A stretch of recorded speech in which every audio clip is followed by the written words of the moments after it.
Tanto el presidente Chávez como el presidente Nicolás Maduro fueron advertidos de las terribles consecuencias que traerían las expropiaciones de tierras y empresas productivas, el acoso y persecución a la empresa privada y todo un entramado de normas que limitan la iniciativa privada. Lamentablemente no escucharon nuestras voces y hoy el país sufre la destrucción de su aparato productivo, al igual que el desmantelamiento de PDVSA y empresas del Estado.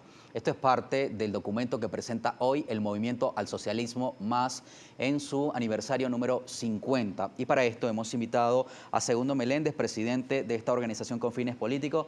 He extraído esta parte del documento que ustedes presentan porque de alguna manera refleja la realidad económica y política que vive actualmente Venezuela.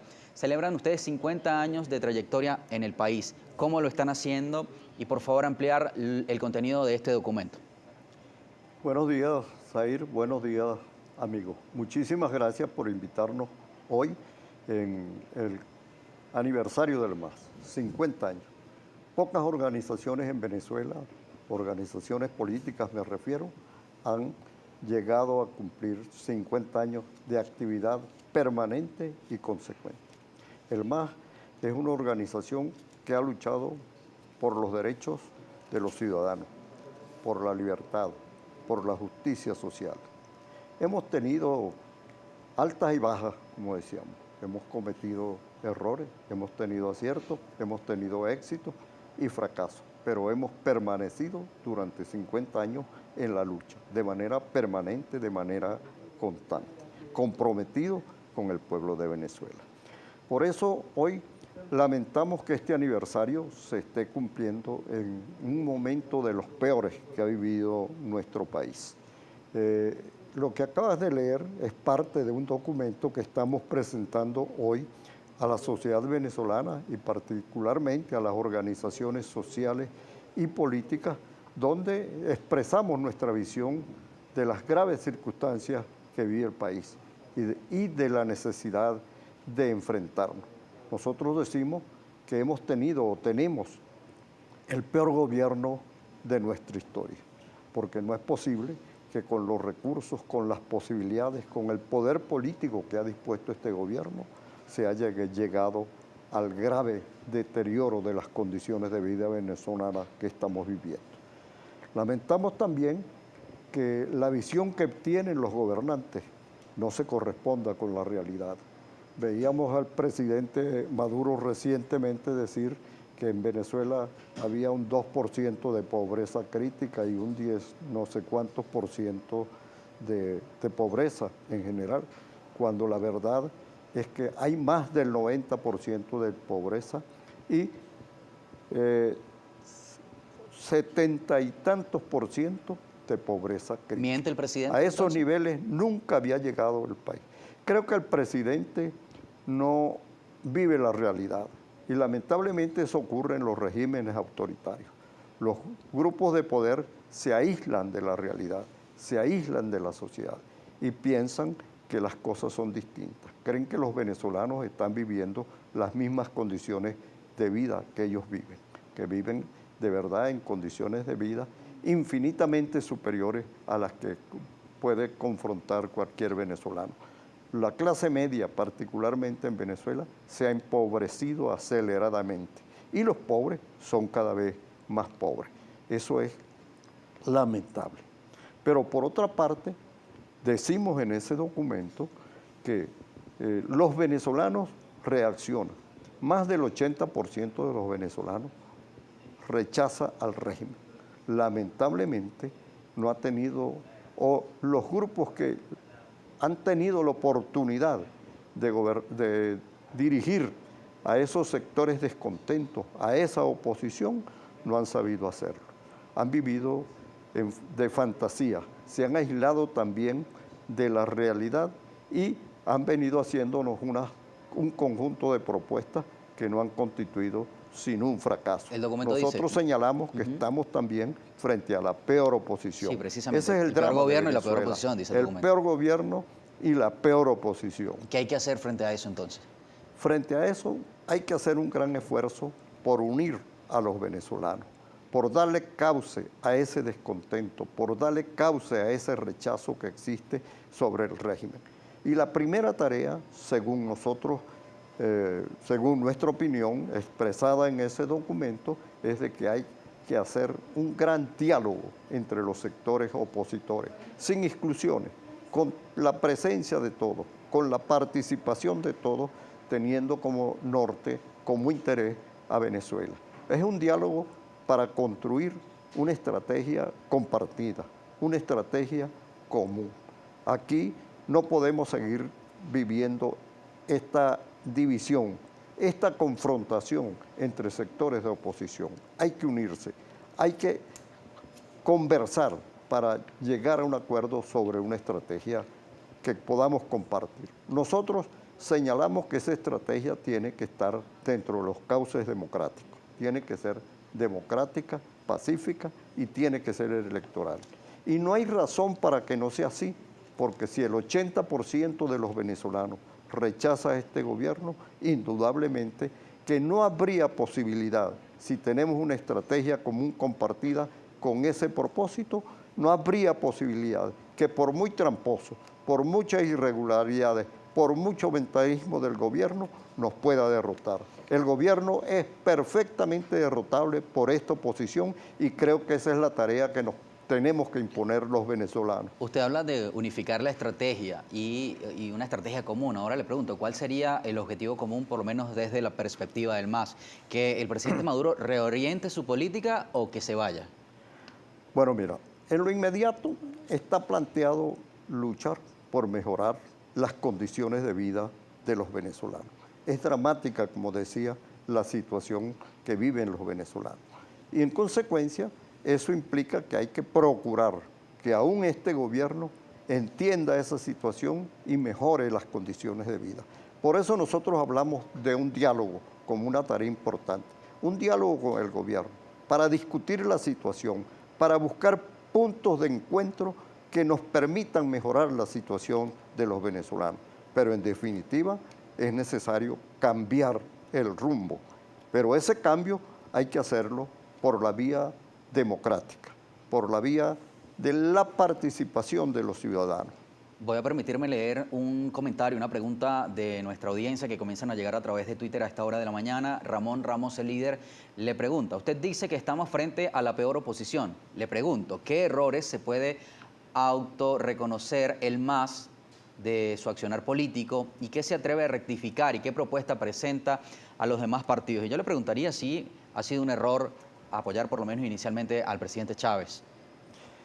Bueno, mira, tenía que empezar por decirte que en el documento nosotros decimos que estamos dispuestos a rectificar lo que haya que rectificar, a entendernos con quien haya que entendernos, para conseguir una política común de la oposición.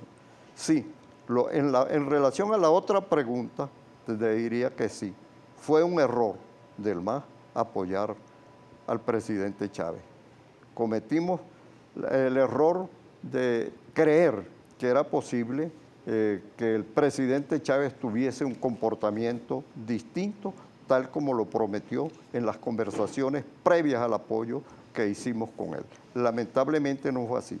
Ese no fue un error del MAS, ese fue un error de la mayoría de los venezolanos como consecuencia de que estábamos viviendo una situación sumamente difícil, sumamente compleja. Vivíamos una crisis y los venezolanos buscaron una salida de esa crisis. Nos equivocamos. Ahora, el MAS rectificó rápidamente. No más de 2 años acompañamos al presidente Chávez en su política. Precisamente en un aniversario del MAS, a los 2 años del gobierno del presidente Chávez, presentamos un documento donde le solicitábamos rectificación. Denunciábamos lo que llamamos la deriva autoritaria del gobierno, el hecho de que se estaba tratando de desmantelar las instituciones del país y construir un gobierno presidencialista, un gobierno centralista, un gobierno que rechazaba los pocos avances que nosotros reconocemos a los 40 años anteriores, que era el haber podido lograr acuerdos sobre un régimen descentralizado. Y el MAS tuvo mucho que ver con la política de descentralización, que fue uno de los avances políticos importantes y que abría la posibilidad de que por vía de descentralización iniciáramos los cambios que Venezuela requería. Lamentablemente, la dirección política de aquella época no comprendió esa situación, no entendió y pretendió seguir manteniendo un centralismo, la política de los cogollos, como decíamos en esa época, y eso condujo a la crisis que llevó a que la gente creyera en que Chávez podía ser una alternativa. Hoy, lamentablemente, estamos en la misma situación.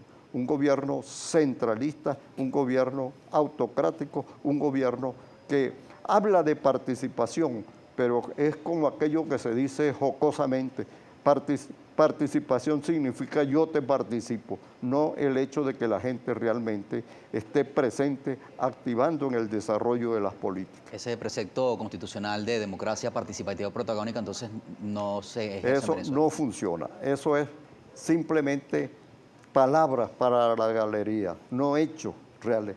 El hecho real es un régimen centralizado, autocrático y que por la vía de la centralización y la autocracia se ha impuesto también lamentablemente una gran corrupción. Segundo. Esos son los problemas que inciden necesariamente, además de las políticas equivocadas, de las políticas anacrónicas, de las políticas erradas que ha tratado de implementar el gobierno, tenemos un problema de ineficacia y de corrupción. Ahora, en el contexto de las propuestas, segundo, usted decía que el presidente Chávez parecía una alternativa, una esperanza para la población y que después no fue así.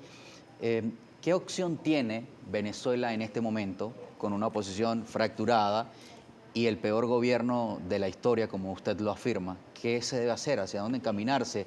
Entendiendo la desesperanza y la desesperación que puede haber en el pueblo venezolano. Mira, hay desesperanza, hay desconsuelo, diría uno, en la gente, porque no ve alternativas. Y no ha visto alternativas porque, primero, le han ofrecido fantasías, salidas ya, que no eran realistas, no se correspondían con lo que era posible en Venezuela. Pero además son alternativas que han fracasado. Pero lo fundamental es que esa oposición que tiene la posibilidad de dirigir la mayoría de los venezolanos, no ha tenido voluntad y no se ha unido. Nosotros creemos que lo fundamental en estos momentos es la unidad. Por ejemplo, el resultado de las elecciones del 6 de diciembre.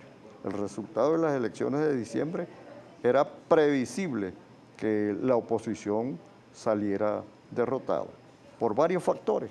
Primero, porque hay un grupo absurdamente llamando permanentemente a la abstención, cuando la participación política y el voto es un instrumento importante, necesario para mantener el reclamo de la gente, para mantener la protesta y para buscar soluciones. Sin embargo, lo han rechazado y han asumido caminos antidemocráticos, caminos de incluso lo más grave, de búsqueda de intervención extranjera, llegando hasta el hecho de renunciar de hecho a la dirección política que les correspondía ejercer. Señor Segundo. Nosotros creemos que hay que unirse. Y discúlpame un segundito, tenemos el problema ahorita planteado, elecciones de gobernadores, elecciones de alcaldes este año. La oposición tiene la obligación de unirse, de presentar un solo candidato en cada estado, en cada región. Y si todos llamamos a eso, indudablemente es posible derrotar este gobierno. Termina el tiempo de la entrevista, pero agradecemos que haya venido a Globovisión y feliz aniversario al MAS. Bueno, muchísimas gracias por esta oportunidad en este día aniversario del MAS. El documento completo está publicado en nuestro portal digital www.globovision.com. Mi invitado esta mañana, Segundo Meléndez, él es el presidente del Movimiento al Socialismo. Regresamos.